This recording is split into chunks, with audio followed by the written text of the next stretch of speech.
December 1944. A lone P-51 Mustang screams toward Earth at 450 miles per hour, straight into a formation of 8 FW-190s. The other pilots watch from altitude, certain they're witnessing a suicide. The dive is too steep. The angle directly. They call it madness over the radio. But the pilot inside that Mustang has done the mathematics. He knows what fear makes men forget. That gravity, when harnessed with precision, becomes the deadliest weapon in the sky. The winter sky over Germany in late 1944 holds no mercy. At 28,000 feet, the cold bites through leather and wool. Oxygen masks, frost at the edges.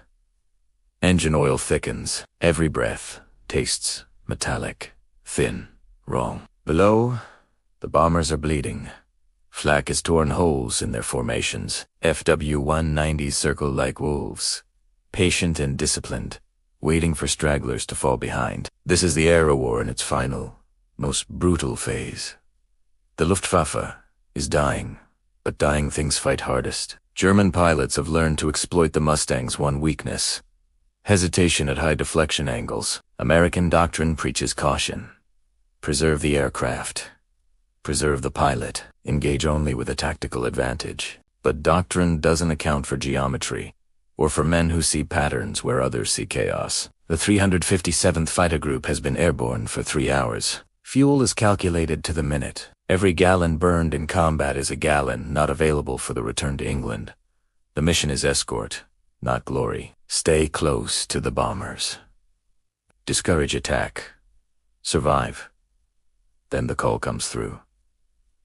Bandits. 8 o'clock. Low. FW-190s.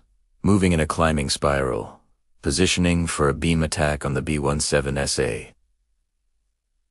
The bomber crews are already ragged. Another pass might fold the formation entirely.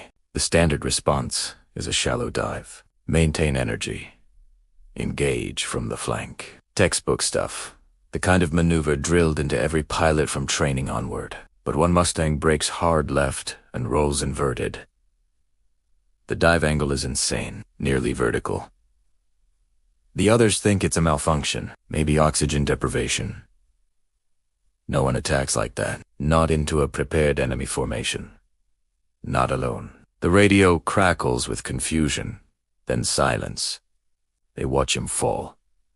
Silver wings catching the pale winter sun, and they expect him to pull out. Do, esente. If this history matters to you, tap like and subscribe. His name was Captain Raymond Littge. Before the war, he taught mathematics at a high school in Pennsylvania. Geometry mostly.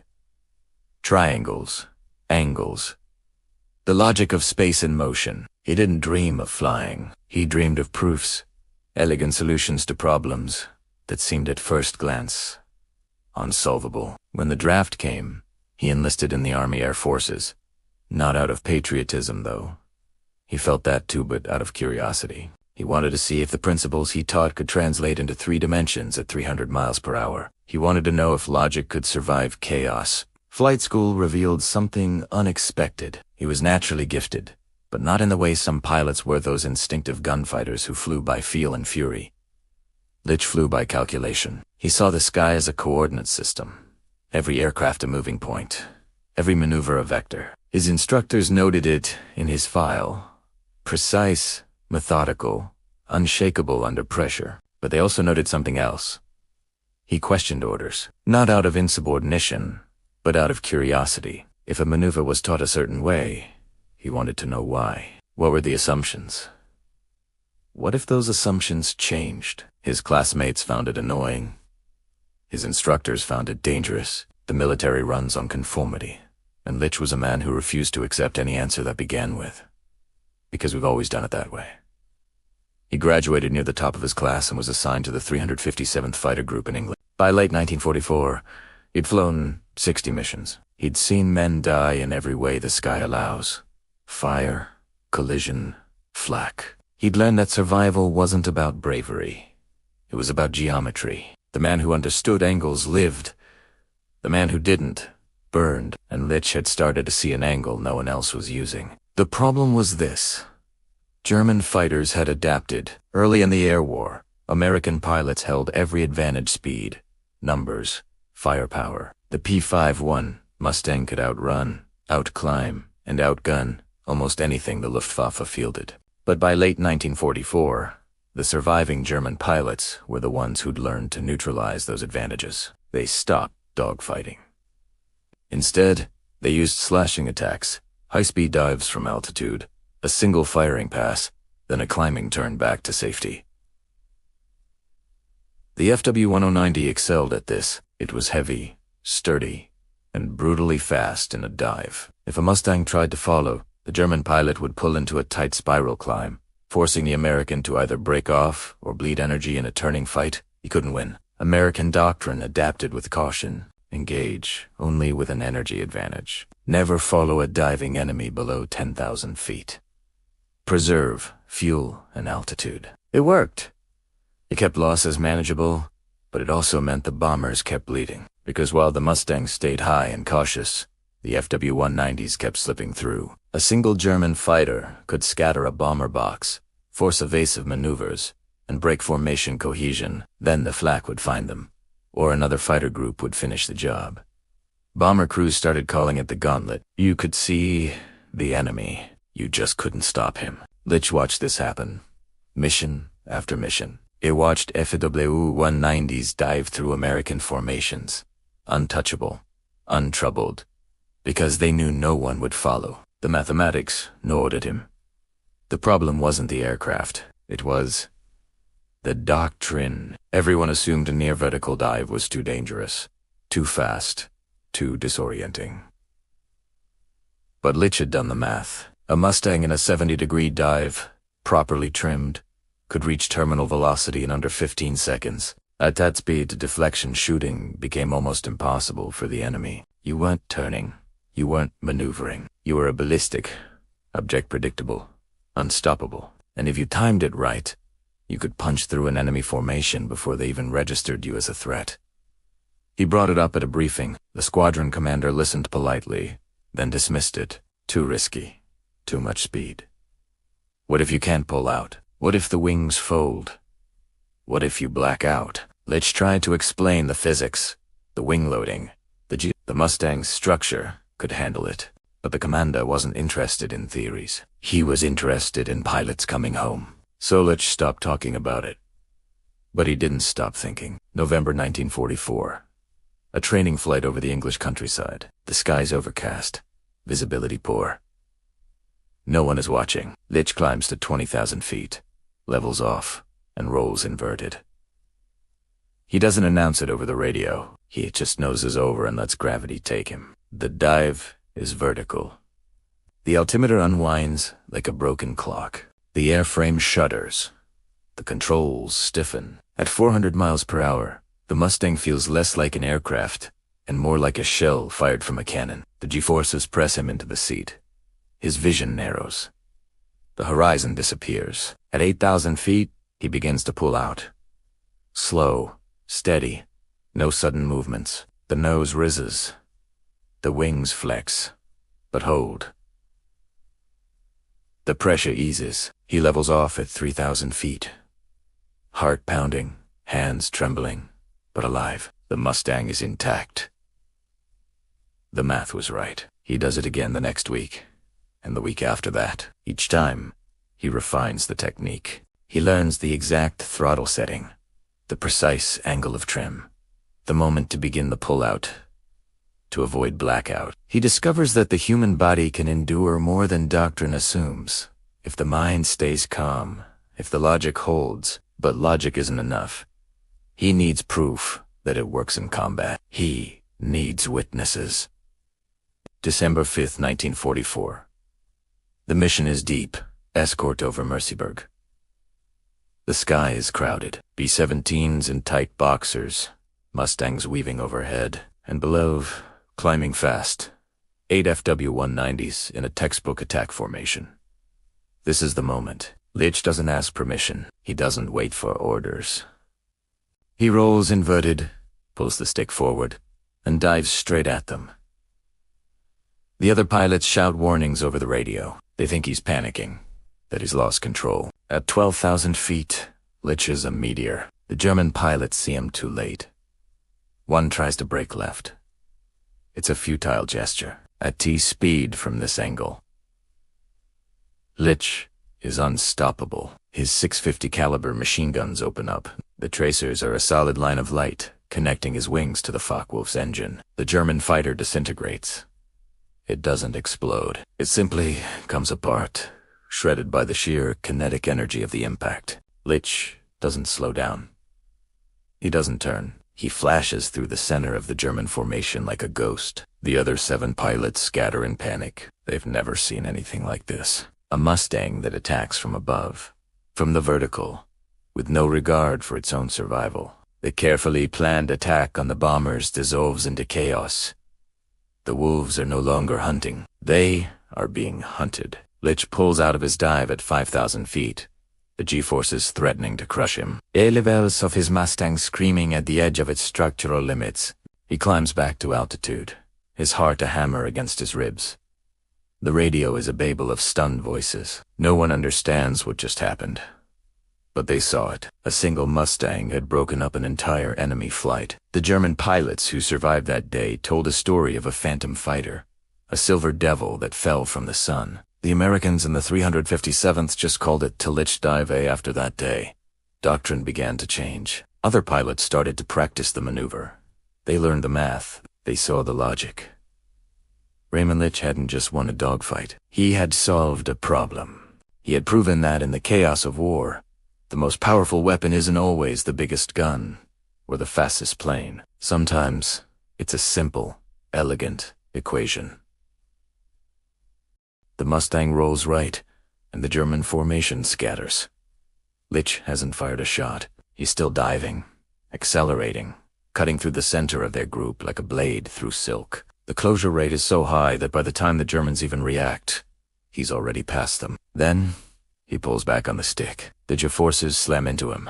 His vision turns gray, and the stick feels like it is made of iron. But the nose of the plane rises. Suddenly, he's climbing again, bleeding off energy in the control arc. Below him now are the FW-190s.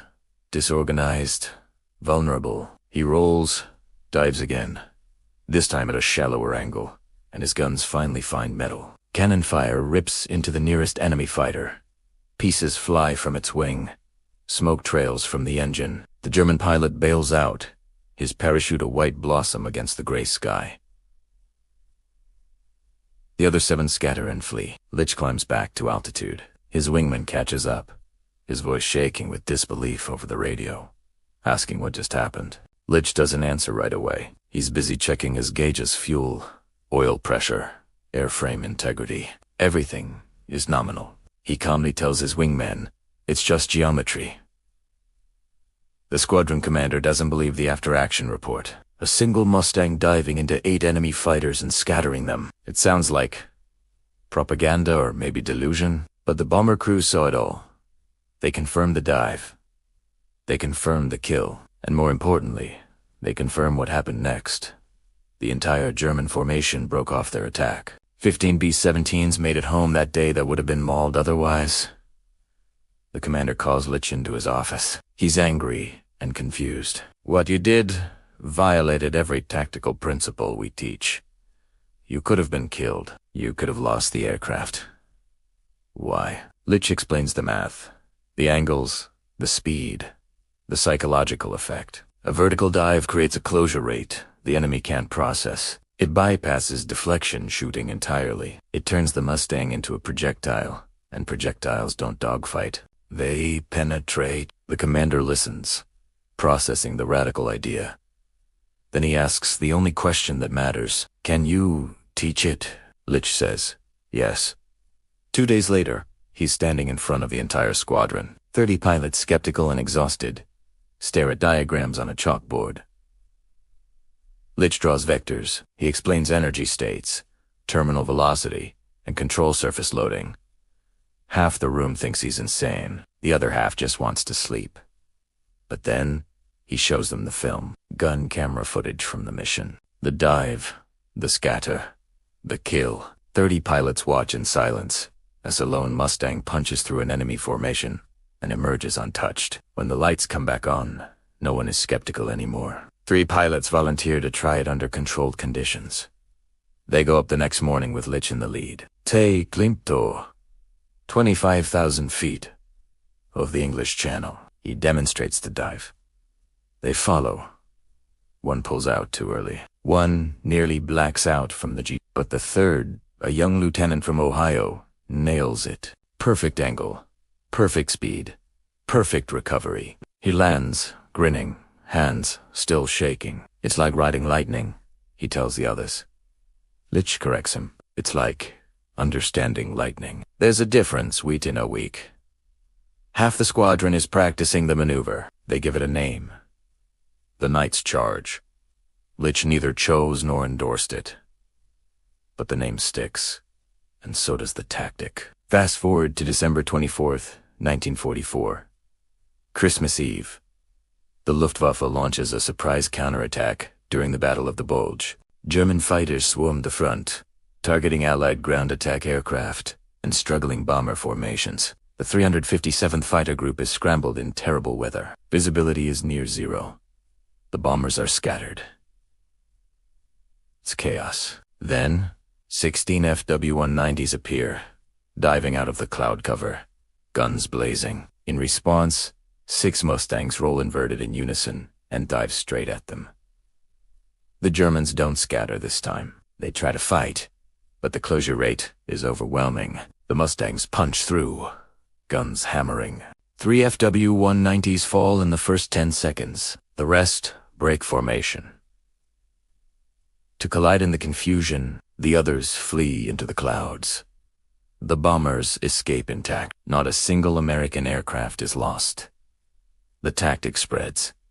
Other groups hear about it. Some dismiss it as reckless. Others try it and fail, losing pilots to Gillock or structural failure. But the ones who learn it properly, who understand the mathematics behind it, survive. More importantly, they protect the bombers. By February 1945, the Night's Charge is being taught at advanced fighter school back in the States. The maneuver that began as one man's unauthorized experiment has become doctrine. Spring 1945, the air war over Germany enters its final, desperate phase. The Luftwaffe is collapsing, but its remaining pilots fight with suicidal ferocity. May 262 jets appear sporadically, too fast to intercept, but too few to matter strategically. The skies are crowded with burning aircraft, parachutes, and wreckage. On April 10th, Littge flies his 83rd Sword. The target is a rail yard outside Berlin. The anti-aircraft flak is murderous. The bombers stagger through it, trailing smoke and fire. German fighters appear a mixed formation of FW-190s and Bf-109SA. They're poorly coordinated, but still dangerous. Littge leads his flight into a Night's Charge. 4 Mustangs, 4 vertical dives. The German formation disintegrates. 2 fighters destroyed. The rest flee. The bombers complete their run and turn for home. The effect is more than just tactical. Bomber crews start requesting the 357th by name. They want the group that dives, the group that doesn't hesitate. Morale among the heavy bomber squadrons, so long battered and broken, begins to stabilize. They stop seeing the Mustangs as distant escorts and start seeing them as aggressive, unyielding shields. The statistics back it up. In January 1945, bomber losses over Germany averaged 4% per mission. By March, for formations escorted by groups trained in the Night's Charge, that number drops to just 1.7%. The maneuver works, not because it's flashy, but because it's mathematically sound. Allied intelligence intercepts Luftwaffe communications. German pilots are warned about the diving Mustangs. They're told to watch above, not just ahead. Some are even ordered to avoid engagement entirely if they see the dive forming. Fear, it turns out, is as effective as firepower. Raymond Littge returns to Pennsylvania in August 1945. He's awarded the Distinguished Flying Cross, but doesn't attend the ceremony. He goes back to teaching. Same high school, same classroom. Geometry, triangles and angles. His students never know. He never talks about the war, the dives, or the men he saved. When a student asks why geometry matters, as simply as says because the world is made of angles, and the ones who understand them shape what happens next, he passes away in 1983. The obituary is brief. Teacher, veteran.